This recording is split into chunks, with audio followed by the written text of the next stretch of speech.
Ladies and gentlemen, boys and girls, welcome to the show of the hour, 7 o'clock p.m. in the only place that it matters here in Central Standard Time in America, the king of countries. We're the king. I have with us tonight, this night only, maybe more nights. He's a good boy. None other than two-time Grammy Award winning former Christian rap artist Brady Phanatik Goodwin. So he is a former rapper. Now, I don't know if he still raps. We're going to ask him, but this him to think that he can outspit me on the mic, and so we're going to hash this out. We're going to have, because white boy here is not having it. Not having it. We're going to show him up. Don't you worry. We're going to put him in his place. Everything's going to be fine. So let's get him in here. Let's get here with thunderous applause. There's our guy. Brady Phanatik Goodwin. What's going on? Chilling. I got to correct you right off the bat on one thing. I got to correct you. Not Grammy Award winning, Grammy nominated twice. We didn't win. Why couldn't you have just gone? Why couldn't you have just gone with the lie? No one would have known any better. It's only because I used to be a Christian, and the old ethic of telling the truth is still it dies hard. So yeah. Yeah, you don't have to do that anymore. There's no God, there's no morals. You can eat babies now. You can do whatever you want. Tell people you won the damn awards, by God. They didn't tell me that when I traded my Christian card in. They didn't tell me that I could lie now. So thank you, sir. So I brought you on to talk about one thing, and one thing only: white people. Okay, that's all. And I swear to God, if I'm not an expert in the subject. If you veer off topic, I'm gonna lose my shit. What is up with these? What is up with white people, Brady? Which ones? Which ones? I don't paint with a broad. I don't paint with a broad white brush. So yeah. How about the guys? How about the Tennessee GOP who expelled? Now the white lady got to stay, but the two younger black men had to go. Now that seems fair, don't you think? Well, like that's I'm legit. I'm a fan of nuance. She got to stay by one vote. It was only one vote that helped her to stay. So it wasn't like it was carte blanche for her, but they had to go. You know what I mean? So I got you.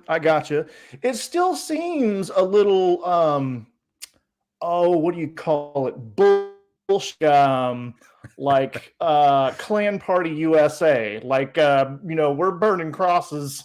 And we're not going to address this guns thing. We're just not. Well, it is the state that started the whole Klan thing, isn't it? But yeah, I mean, was it Tennessee? I believe so. Yeah. Good Lord. But I mean, it's a mess. So it's a mess. What's going on with you, man? It is. Yeah, life is lovely, man. Yeah, life is lovely. I'm in a place right now where I'm figuring a lot of things out. But at the same time, I'm just enjoying life, taking it as it comes, and making life take me as I come. Like it's not. I'm not a sitting duck. I kind of get to take the pen and write my own script, and I'm just enjoying life. Yeah, but you don't have it all figured out just yet. Not all, about 97.9% of the way there. So give me another day or two, and I'll have a. What do you think you so long? Okay. Well, you need to get your shit together. You should have had it figured out by now. How old are you now, Brady? I don't tell. I'm 46, but I don't tell. No, you're not. I am. Are you serious? Yeah. No, I've been doing this life thing for a long time. I've been doing this life thing for a long time. You see the grays? I have a line in one of my old songs that says, "You see the grays in my hair." Huh? What do you got? Grays? Okay. Right behind you. Right behind you. See the grays in my hair and the grays in my beard. Oh, dude. Yeah. You wouldn't unless you look here. Have you ever dyed it? Have you ever tried to take it out? Should we? No, man. I'm not a. What do you think I am, a damn liberal? They do that, you know. think They have that. What is it? Just for men or something like that? Yeah. Just for men. Yeah. I should look into it. I I'm let pretty my gray, vain. I let my gray show. That's the thing. Yeah. Yes, I'm vain enough to do something like that. But at the same time, I think you're right. I think there's a little bit of what would you call this? Mystique, or an air of wisdom and nobility in the pattern gray. Right. It used to be that if they saw the gray, they would think you've got something to share. So, do you have something to share? So you remember the whole, Fu Manchu, you stroke you have the long. I could never get mine to grow thick and long enough, but if I did, I would be sitting here like, so ask your questions, Derek. But I don't have like that, King Tut, King Tut, just doing this number. Kind of stubbly. Buddy, let's get into it. Okay. I got to ask you some serious questions here, and I swear to God, you better tell me the truth. Swear to who? Because you're bound to now, right? Big guns upstairs. You know what I mean? The big dog. Oh, all right. Oh, Yahweh Elohim. Okay. So tell me, Brady Phanatik Goodwin, 2-time Grammy Award winner. Tell me about your former life. I want to hear about your former life and music career. Hit us with it. Okay. I'm trying to tell this in a way that I haven't told it already, but I don't know if I can do that. Simply, I'll just say I grew up in two places. I grew up in the streets of Philadelphia. I grew up in church. Not really taking church serious outside of the fact that I had a social circle there that I loved to hang out with, and I liked the girls, and I liked the, just beat. I liked the music. It was very culturally, aesthetically pleasing and all that. But outside of the church setting, I was just your typical inner city kid. Grew up in a single parent home. Sadly, that is very typical in the city. Running the streets, not really caring about school too much, failing all my classes. But somewhere around age 15, 16. And what city did you say this was again?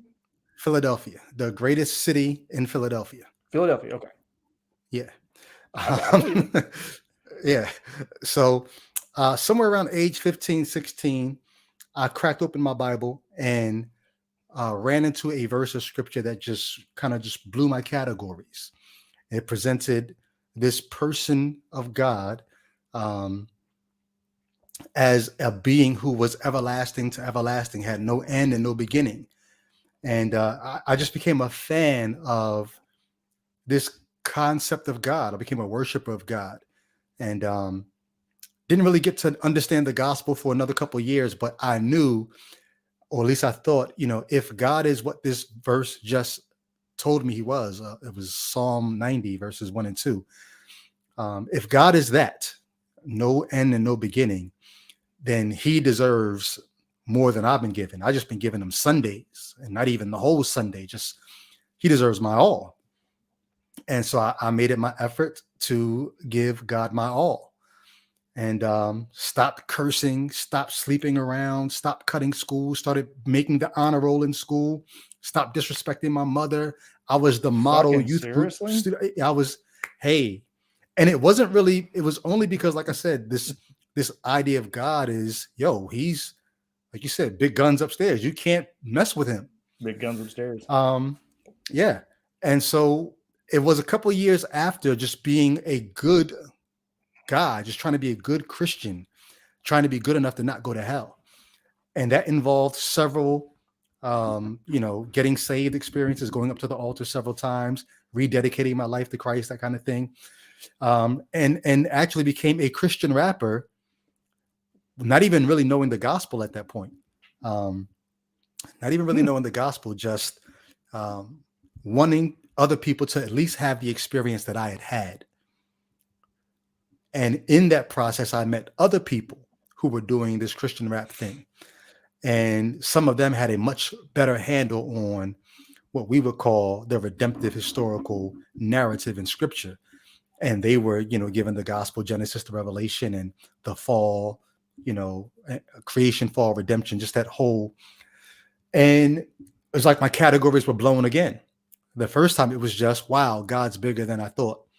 This time it's God's been more active than I thought. He's actually been working in human history to redeem the people that got away. The one that humanity was the one that got away, and God was getting us back through the cross and working that all out through history. So understanding that, falling in love with that, thinking that was truth, I wrapped my life around that message. And it just so happened that my life came with my culture, and being, from the city that I was in, you were a fan of rap music. And if you had something to say, you were going to say it through rap music. And so I saw a guy who was doing Christian rap. And when I saw him, he had blended his faith and culture so well. I had never seen anybody do that before. All I had ever seen was you zip off your faith and you zip on your culture. And then when it's time to go to the service, you zip off your culture and you zip on your faith. This guy was wearing them both at the same time. And I was like, I didn't even know that was possible. And so it was almost like I was on steroids, because I didn't have to take off either part of me. I could be the Christian me and I could be the urban me at the same time. And that just led into me trying to find ways to put my faith in rhyme form, and then find ways to get in front of people to deliver those rhymes. And I didn't think I was going to become some world-renowned rapper. I didn't think I was going to be, I knew I was going to be in ministry. I didn't know it was going to be Christian rap ministry, but it ended up being that, starting around 1993, all the way up until about maybe 2014, I did my last Christian rap album. And in our small little way, just like the 12 disciples, turned the world upside down, in our small little way, this little band of Christian rappers from Philadelphia, Philly, Jersey area, we really did change the world. Like, there are people who are Christians today, people who are urban and Christian today, who are not zipping off their culture to zip on their faith because of what we did. And there's a large part of me that's proud of that legacy. And then there's a large part of me that feels like I owe people an apology, because I preached to them something that I'm now like, I don't think that's true. Matter of fact, I think it's pretty demonstrably false. So that gets into a whole other part of the story. But that's in a nutshell, my faith and my musical career sort of merged there.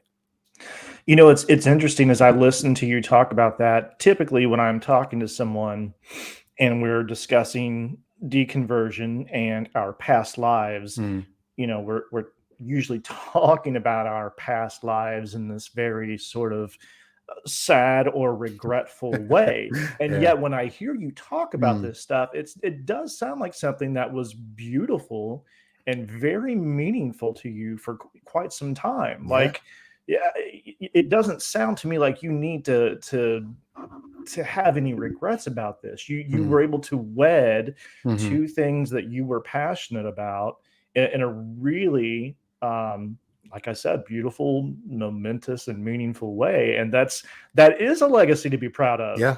It is. Yeah. And you reached a lot of people. And I don't think there's any need to apologize just because you changed. We're all human beings. We're allowed to do that. So let that one go, buddy. Let that one go. It's interesting. I was talking to Shannon Q, and I was telling her, like, so there are other Christian rap guys who are making music, and I think some of them are even making music at me a little bit, because one guy is, he's saying some things that kind of sounds like, oh, you're probably talking about me. And I was saying to Shannon Q, like, I feel like I need to do some things to counter some of the apologetics that are going on, because my group was responsible for leading a lot of these people to where they are. And she said, you can't take that on. That's not on you to kind of go back and undo every gospel presentation, every apologetic you ever gave. And that kind of helped lift a little bit of weight off of me, because I do feel that sometimes. Yeah. Is it Eminem who's doing that? Well, he's actually, probably not. Well, actually, it's a guy who used to rap with Eminem. Oh, no kidding. Yeah, he's a Christian rapper now, and Yeah. Do you want me to fight him? I'll fight him. Nah, that's my man. I love him. Yeah. That's cool. Yeah. That's cool. So Brady, what happened? Why did you fall from grace? Damn it. Yeah. Well, I just there's so many things I could say, but I guess the bottom line is I got to the point where I realized that what I had believed just isn't true, that it can't be true. And the things that I would have had to do to be able to defend it, I felt like I couldn't keep my integrity and do that.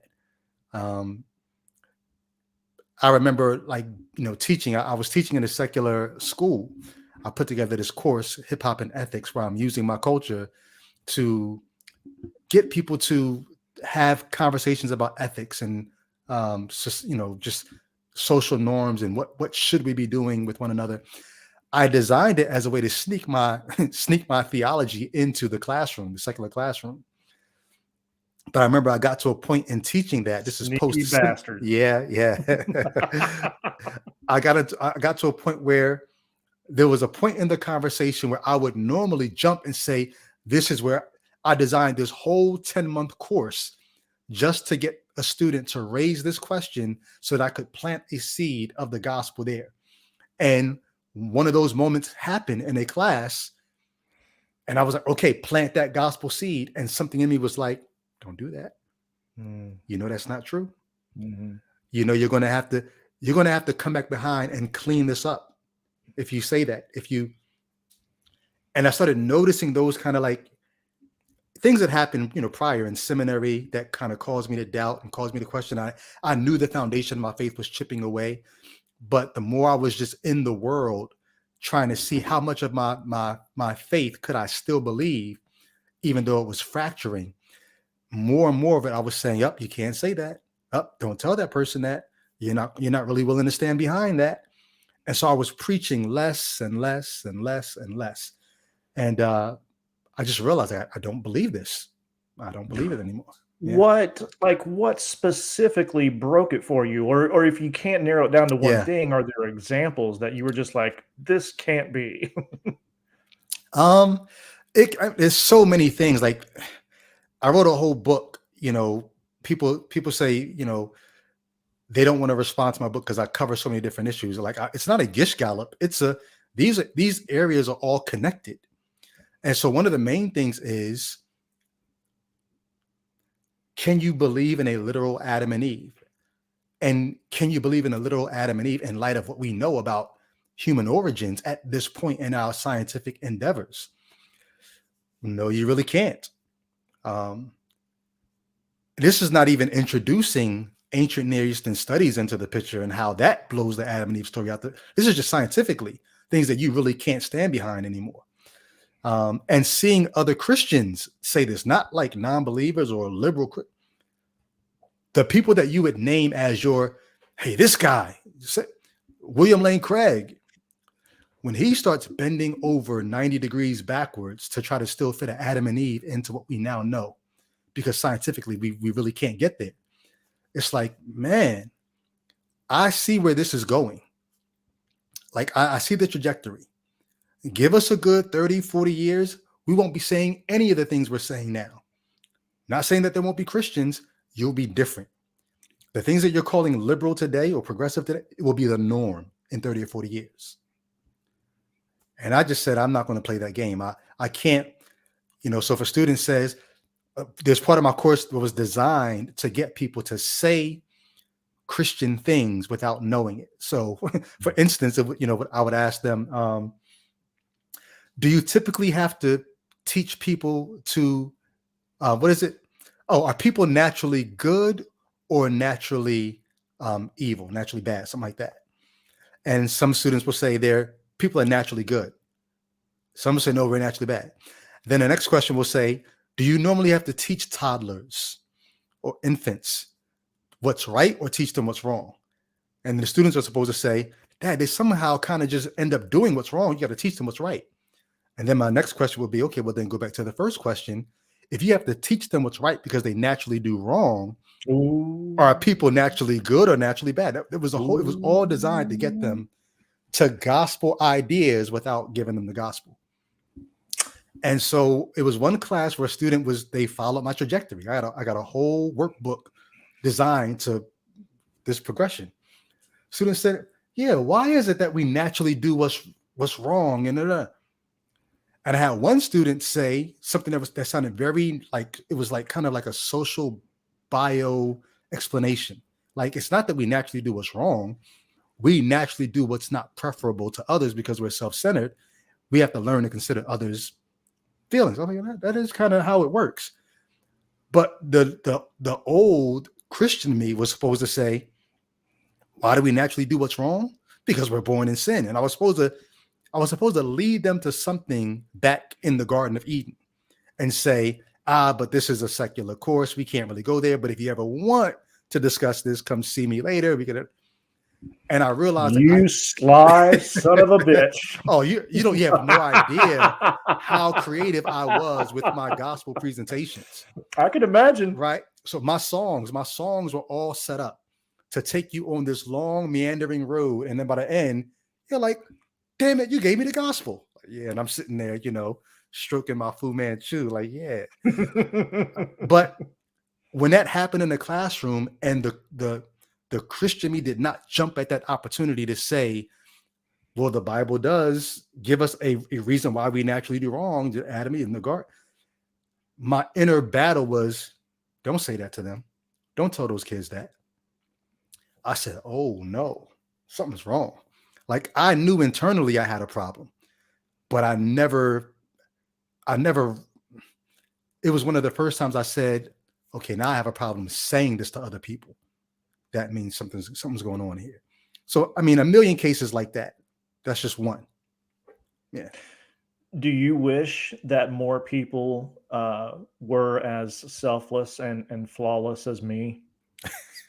It's okay to admit that. A lot of people say. Well, so naturally you were good right out the gate. Yeah. Right. I wish, I wish. Spat me out perfect. Yeah. I was a really good baby.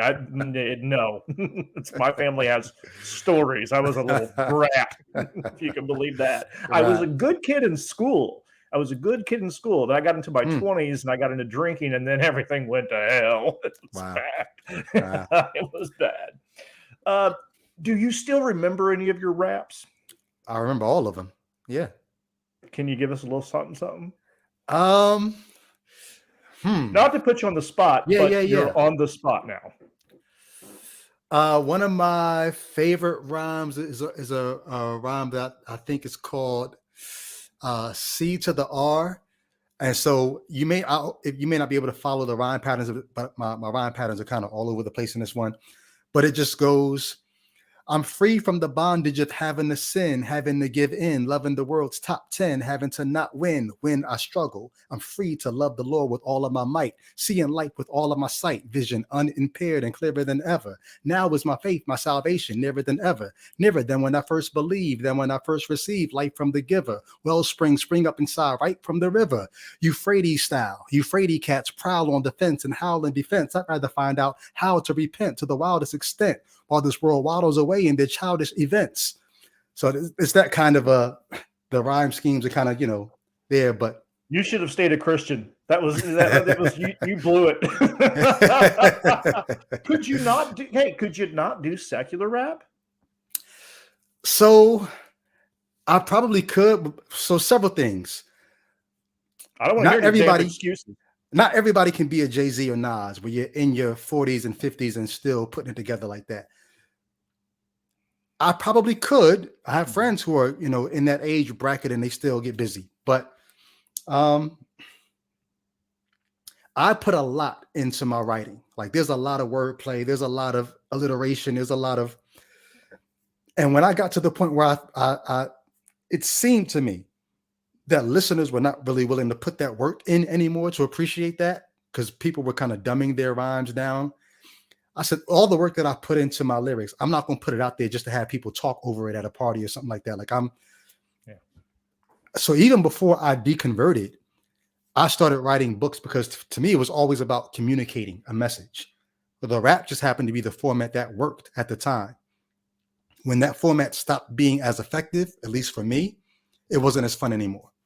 I'm not going to spend all that time putting these intricate lyrics together just to have it go over people's head. So even without deconverting, it's like, nah, I don't know. Well, you know what? Here's the thing. You don't necessarily have to rap in order to use your gifted tongue to put out a message, because you do that with every damn show that you're on.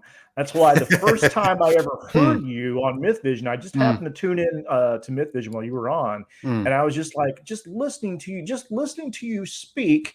It's downright fucking enchanting, and it makes me just a little jealous. I'm not real happy with it, but I was like, it's why I sent the little super chat that said, if this guy, because I sent you a friend request right away. I said, if this guy does not accept my friend request, I am just going to snap. So I appreciate that. So yeah, doing it. It was bred into me, just that poetic. You've got soul. Yeah. Hey, how about that?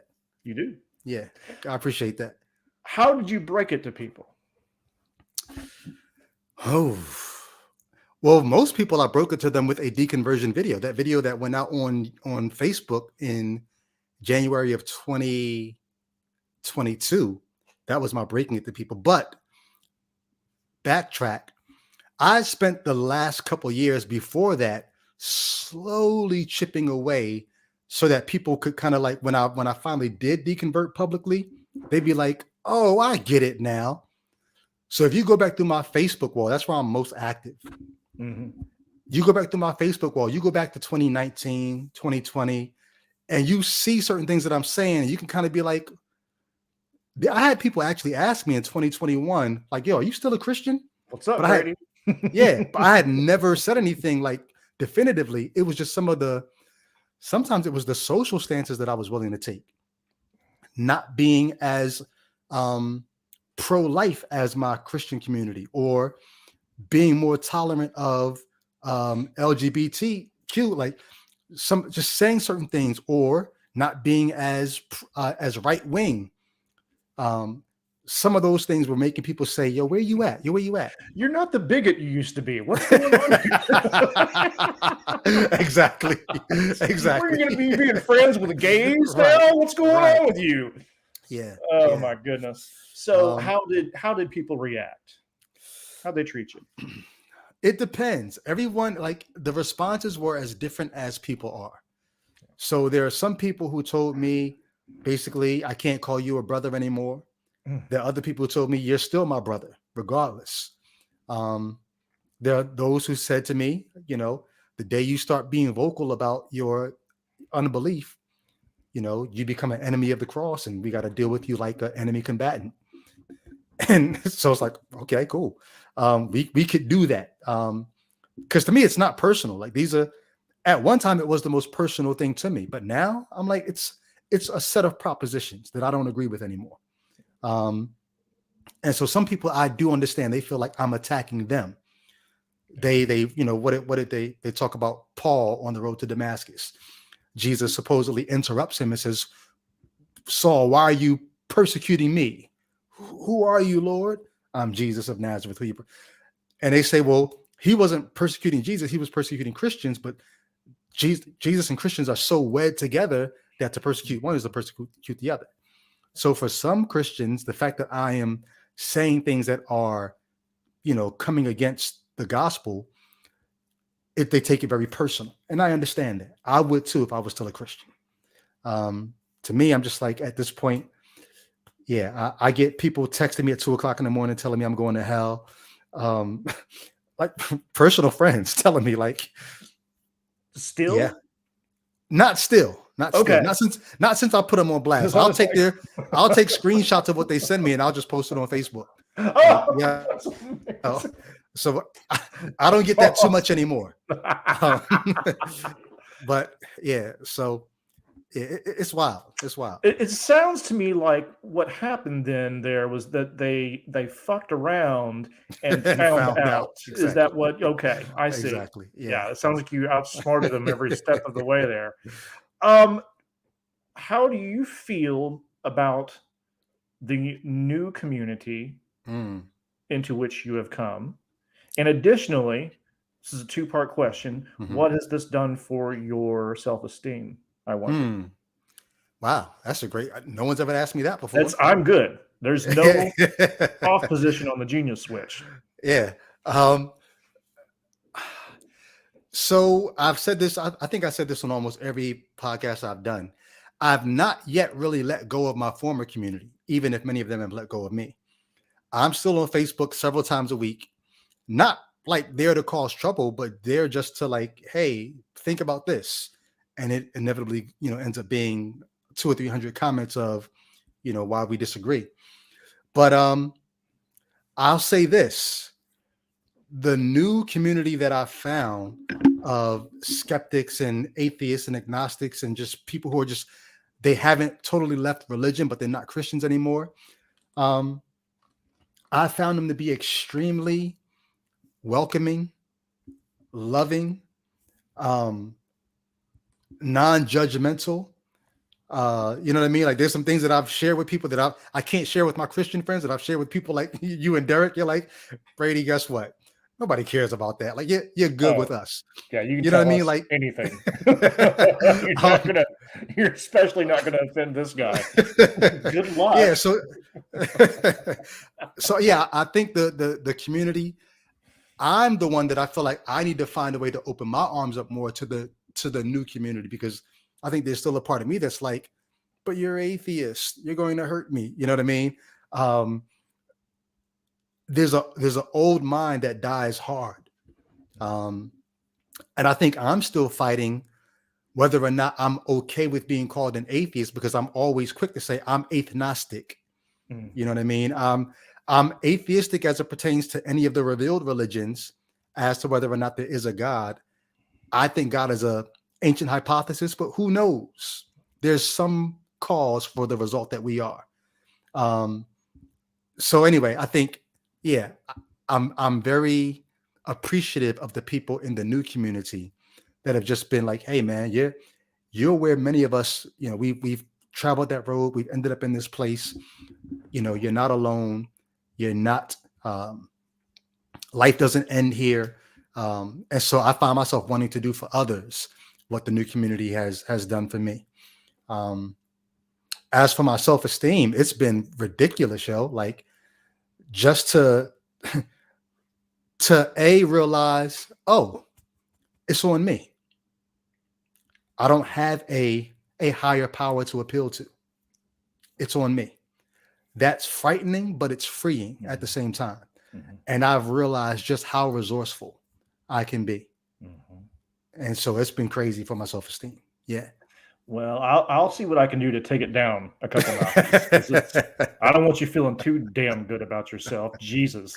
I mean, all you've ever done for me was what? Donated $60 out of the blue for no reason. What have you done for me lately? Lately, that's the question. That's the question. Yeah. So you wrote a book called the book is called Let There Be Gaslight. Of course, that's the main title. Yeah.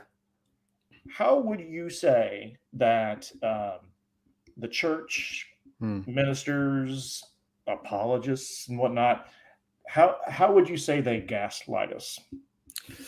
Oh my gosh. How do they gaslight us? Let me count the ways.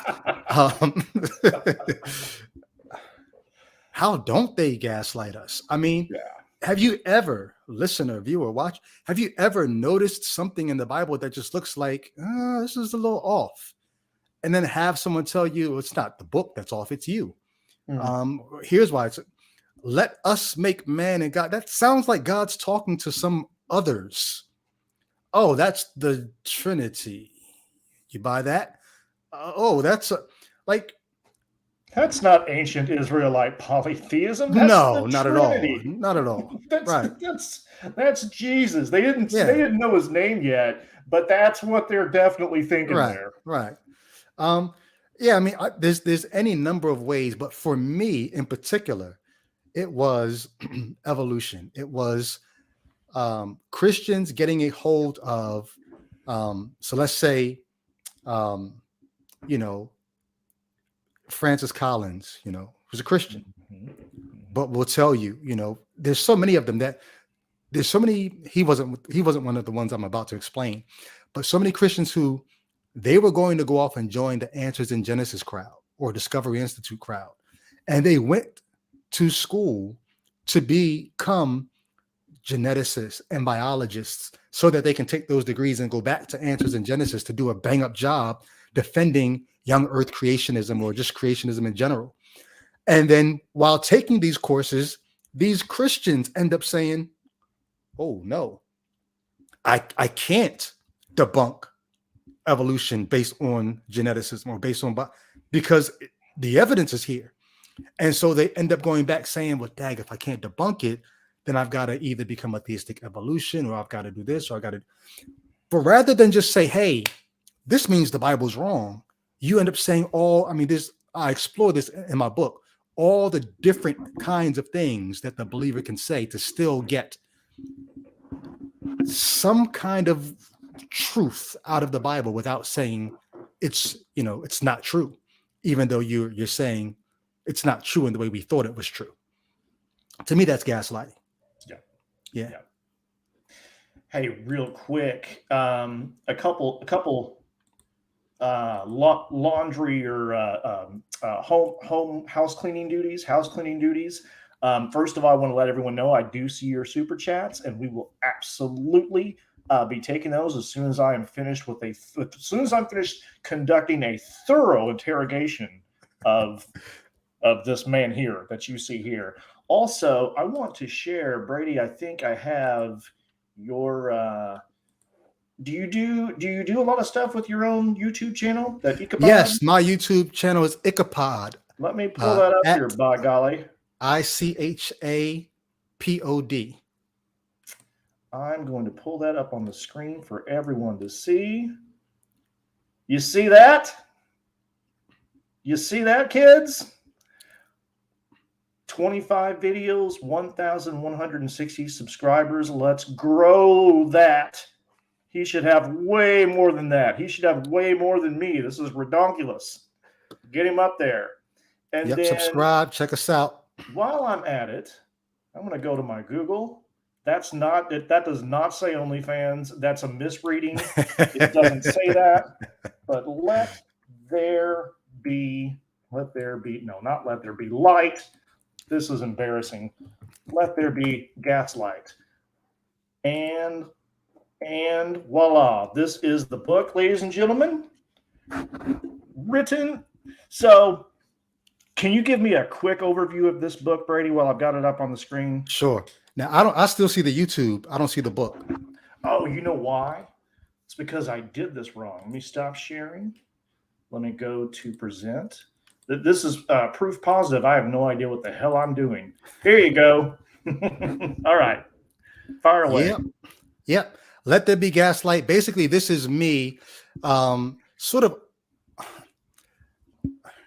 maybe snitching a little bit. I feel like I'm snitching on my seminary professors, my Bible college professors,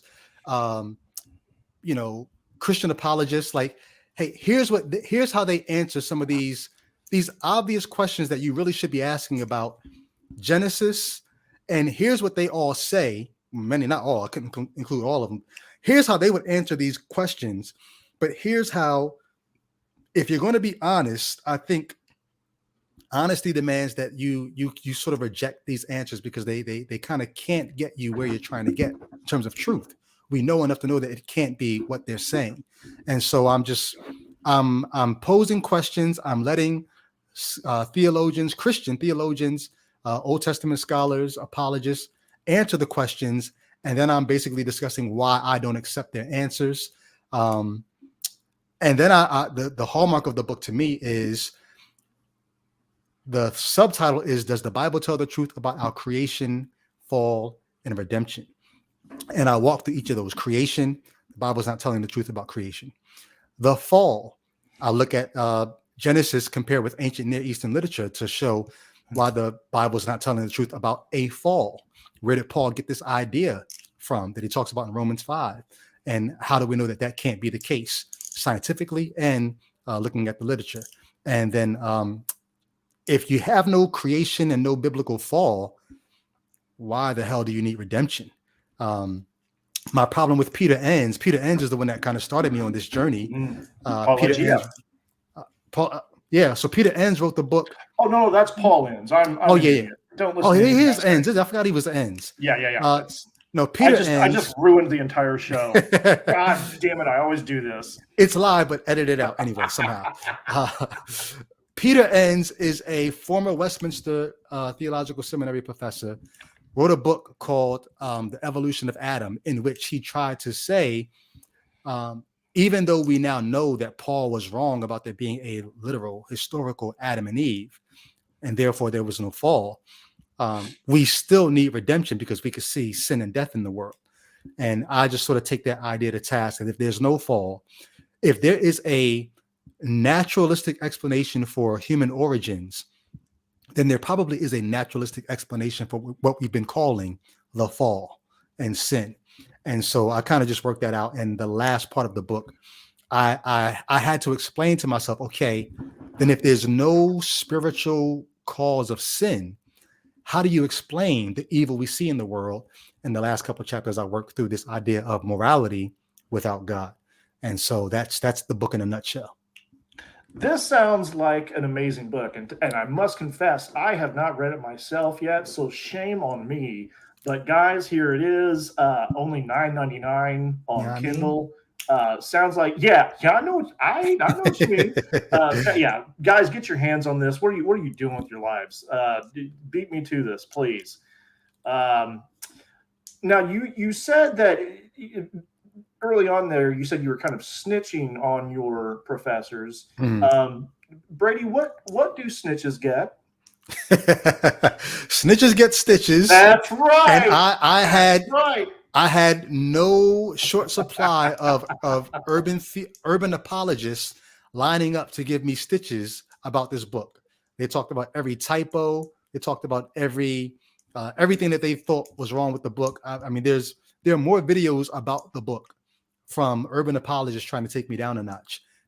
So I got my stitches. So, well, as we say here in Kentucky, bless their pea-picking hearts. Bless their hearts. I want to ask you, maybe we'll do one more question here, and then I know I've got people dying to ask you stuff here. What would you say, if there is one or more, what are some of the most fascinating things you have learned in your journey? Some of this stuff you kind of touched on, but in your journey from belief to non-belief, what stands out as some of the most interesting things you've learned in this process? So I have this love-hate relationship with the Bible at this point, and I'm trying to get back to the point where it's love again, just love. I don't know how to say this. So here's what I love. I love feeling like I get it now. Like I understand what I'm reading when I'm holding the Bible in my hand now. Before, I just gave it credit for being the word of God, but I didn't understand what I was holding in my hand. I was doing theology. I thought I had this redemptive historical narrative that I was trying to piece together, but I kept running into these things that don't really fit the narrative, but I was still trying to fit them in. Now the thread that's woven through the Bible for me is, this is ancient propaganda. This is an ancient people trying to instruct themselves on how they should see their nation and their place in the world.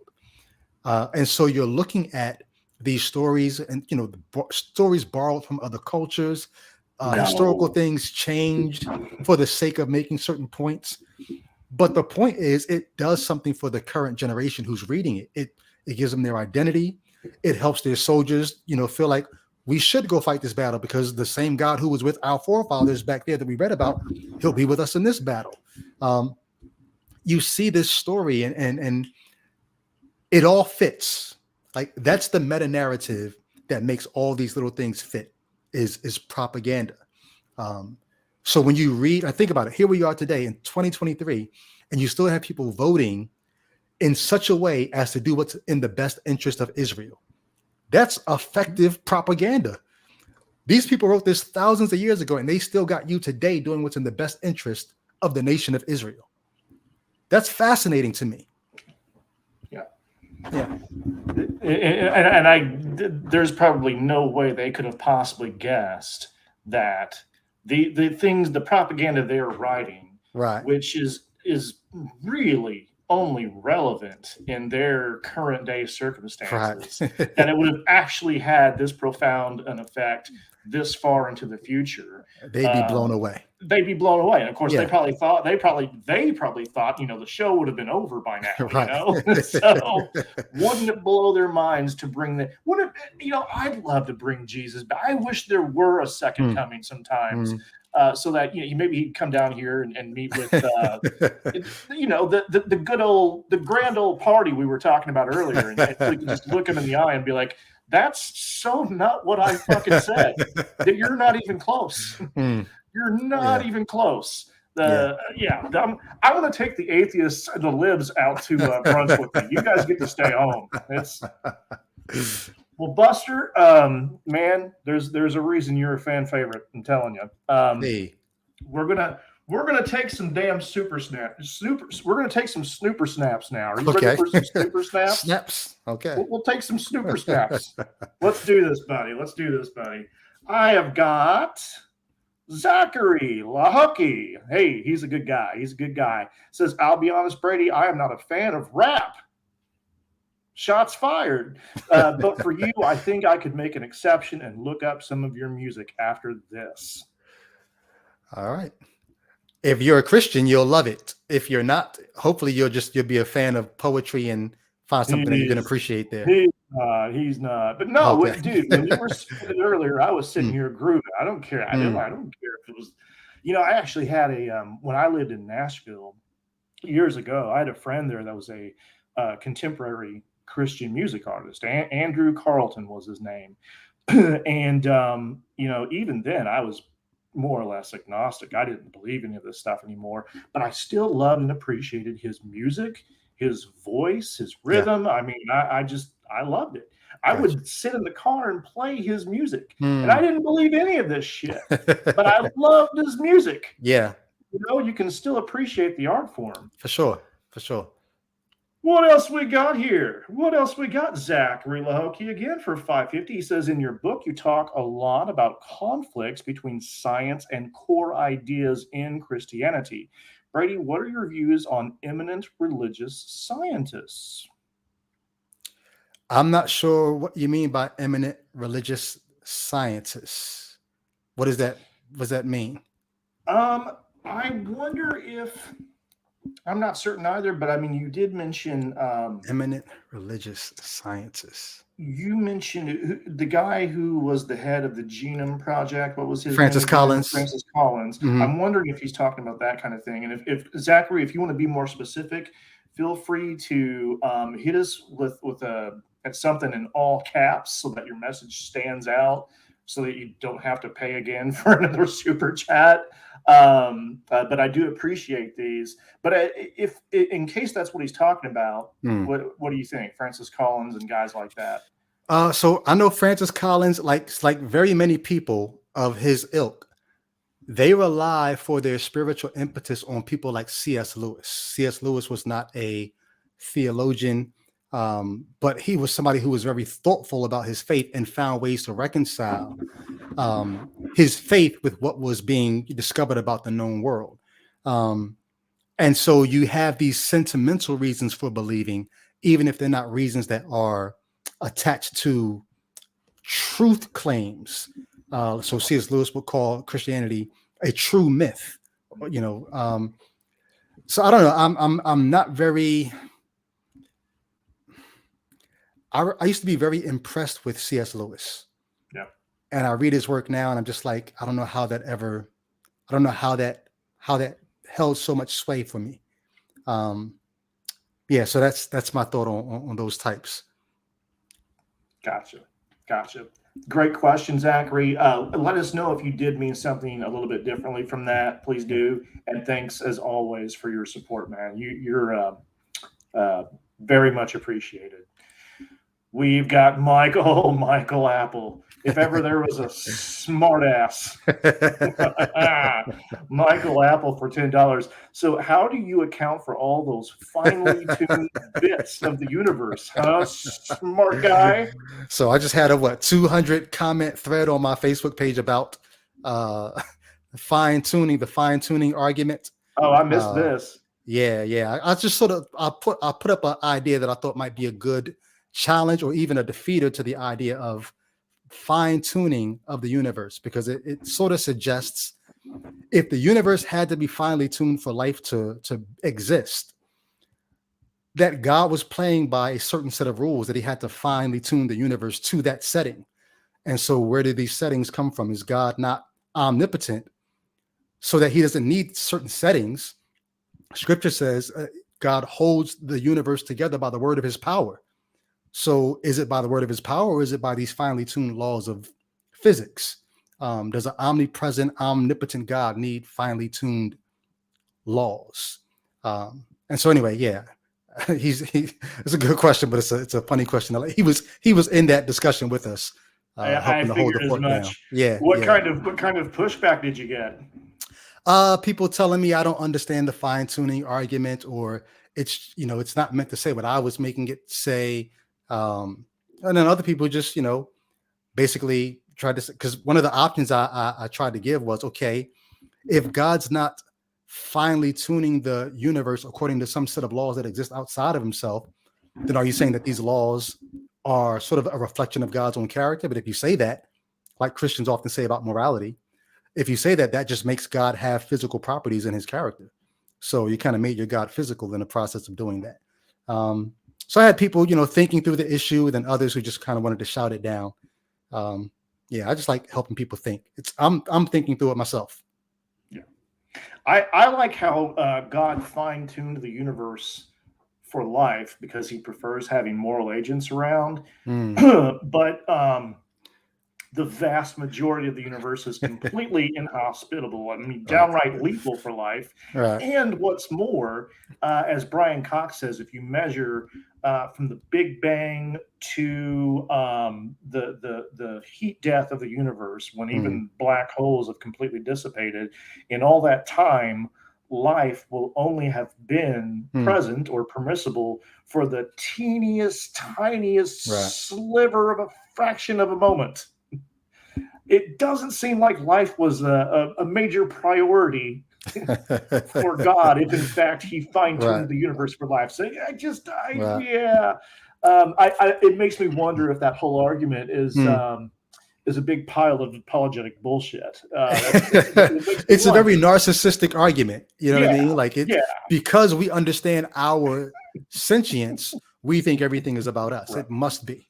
Right. Yeah. Right. What an amazingly fitting puddle I've found myself in. What are the chances? Right. Thanks, Michael Apple. Thanks, man. You're always near and dear to my little heart. What else have we got here? What else? Oh, the marketing team, for $5 agree that 30 plus years from now, our beliefs will be different. What do you think some of the new constructs will be as more people lose their religion? So I don't know who this woman is. No, I do. That's actually my sister. That's your sister? Yeah, that's my sister. Hi, Brady Goodwin. Man, let me see. What are some of the new constructs? I think if we're going to survive, who was it? Nietzsche that talked about if we ever get to the point that we've realized that we've quote unquote killed God, then we'll have to develop a morality that does not depend on the old ancient religious system. And then he said we almost have to become gods ourselves to do something like that. That's such a monumental task.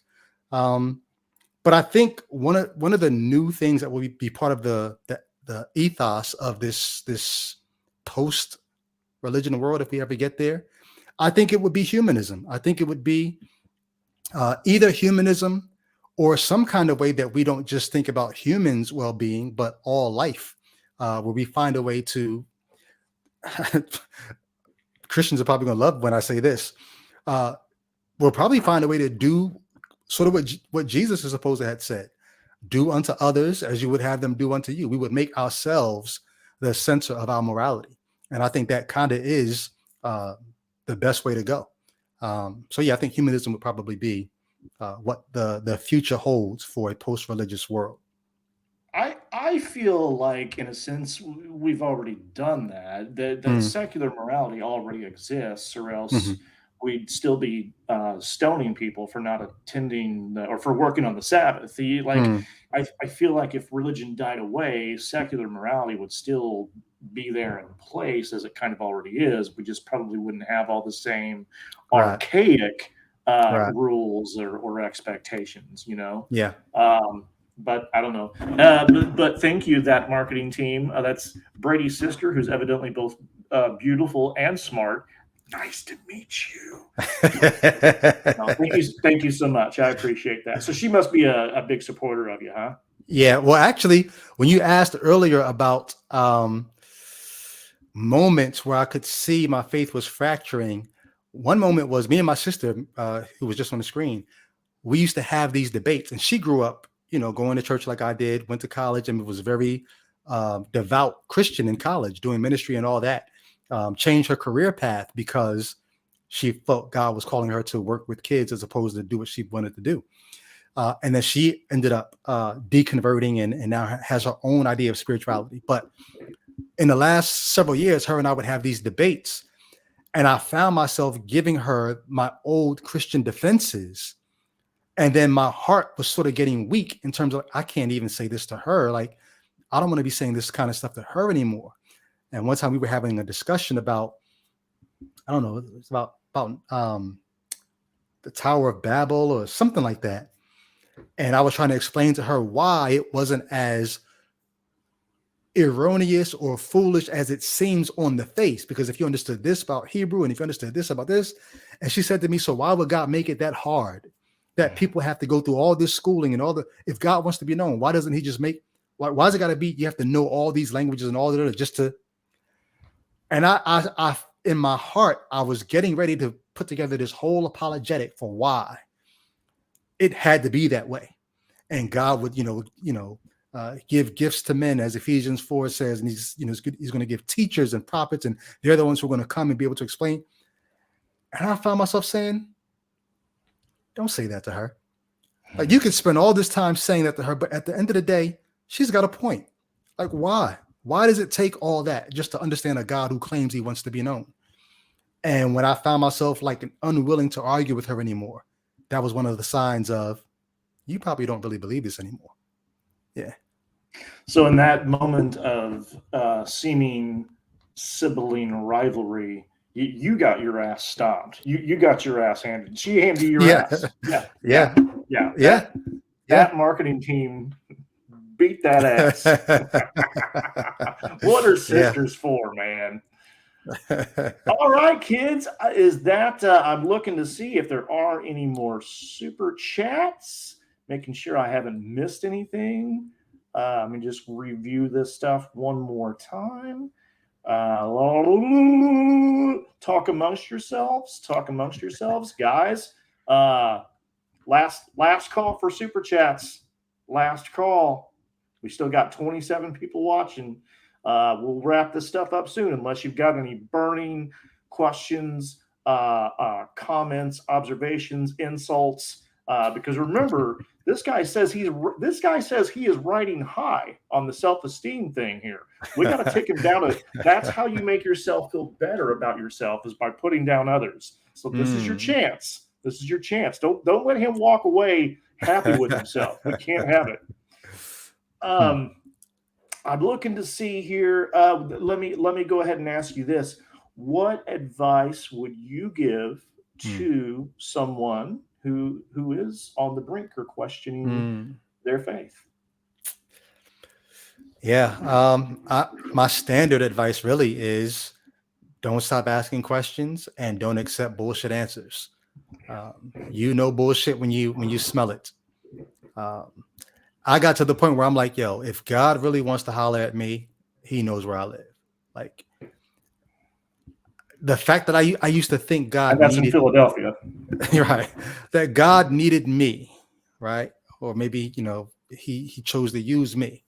Like, what if God had to speak for himself? What if God had to fight his own battles? How many wars would humans no longer have to fight? How many divisions would we no longer have? Like, let God speak if he's going to speak. And if not, live your life. You only get one as far as you know. This whole idea about a life to come, you have no way of knowing if any of that is true. You have quite a few reasons to believe it's not true. Because a lot of other things in the same book that tells you about a life to come just are not true. So you got one life. How much time have you given to religion? Have you given to a faith that has you up at night questioning and you don't know if you're hearing from God, if you're hearing your own voice? How much time have you given? How much more time do you have? How do you want that time to be spent? So I just say, a Christian minister used to have a campaign called "Don't Waste Your Life." Well, I want to steal his slogan and say to you, don't waste your life. You spun it on him. Hey, you spun it on him. As I was saying earlier, you talk good. When your mouth moves and your vocal cords are doing stuff, neat shit comes out. That's just the way it is with you. Hey, I got to second that too. As I've come to embrace atheism, which is not a proposition of absolute certainty, but of serious doubt. You know what I mean? Very serious doubt as to a God or an afterlife. I've come to understand that this is not a dress rehearsal. This is it. Wow. Live your best life now. Make the most of it. Within reason, as long as you're not harming anyone. Right. Yeah. Find joy. Joy. Yeah. Great stuff. Hey, thank you for having me on. I thoroughly appreciate and enjoy what you do. I wish I could be as colorful as you are. There's something about your presentation that really just your humor, man. You've got a comedic timing that is just like it's priceless. That's what I keep damn telling everyone. No one believes me. Like I'm funny, god damn it. But then juxtapose it to the seriousness of what you have to say. And it's a well-prepared dish every time you present. So I thoroughly enjoy Atheologica, and I'm excited to be on the platform. So thank you. We like each other. Brady, it's been an absolute pleasure. Thank you so much for being here. Guys, get on that train with his YouTube channel and his book. Can I bring that up one more time? Just sure. one more quick moment. One more. Boom! Icapod. Check him out there. Yes, Icapod. And will you come on and be a guest on Icapod? Hell no. I don't have time for that. Are you kidding me? Get out of here. Of course. All right. We'll set it up then. And then the book, Let There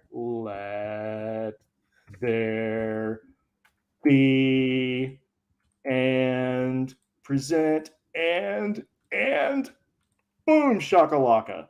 Let there be gaslight. Does the Bible tell the truth about our creation, fall, and redemption? You'll find the answer is no. Guys, thank you so much for joining us. Much love, thank you for the super chats and for the support. Again, Brady, how can I be the man when you the man? See, I can spit it too. How can I be the man when you the man? Take care, buddy. Stuff, and absolutely, I'll be on your show sometime. And much love. Looking forward to it. Mwah! Bye, bub. See you guys. Peace.